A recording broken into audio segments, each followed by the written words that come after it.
Hello সবাইকে, দেখো আজকে একটা মেকআপ আর্টিস্ট আমার গোপ এঁকে দেবে। এর আগেও এঁকেছে, কিন্তু অনেক দিন পরে আসছে, সেই জন্য ভিডিওটা বানাচ্ছি। চলো দেখতে থাকো।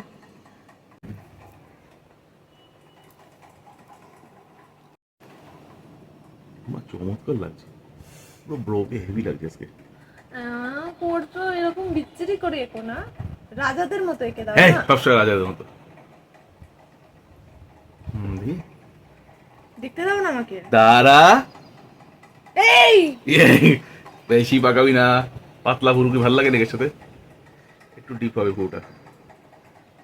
আগের মতো বিচ্ছিরি করো না না কিন্তু। না, খুব সুন্দর করছে।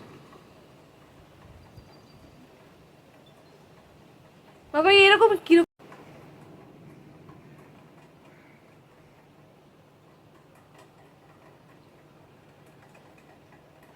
আজকে কিন্তু তুমি হিটলার সাজাও, ঠিক আছে?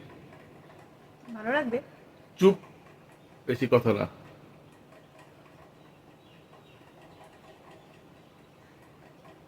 আমার ভালো লাগে না। নিত্য নতুন গোপ করতে হবে, একরকম করলে হয় নাকি?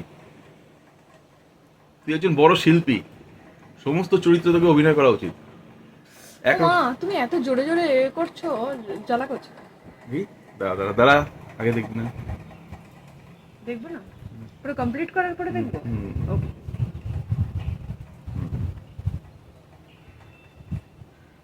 এই এটা এই, চোরের মতো লাগে, বেশি প্লিজ কথা, চুপ। করো না এরকম। তারা তোকে আর কোনোদিন করে দেবো না কিন্তু ফ্রন্টে। তুই চুপ করে থাক। পেন্সিল দিয়ে করছি, বেশি লাগবেও না। কেমন?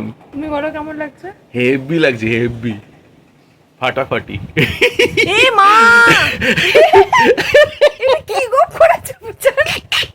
এটা কি গোপ করেছো? কেন? হিটলার গোপ রে, হিটলার গোপ। হেভি লাগছে তোকে? পৃথিবীর দুটো বিখ্যাত লোকের এই গোপ ছিল, চার্লি চ্যাপলিন আর হিটলার।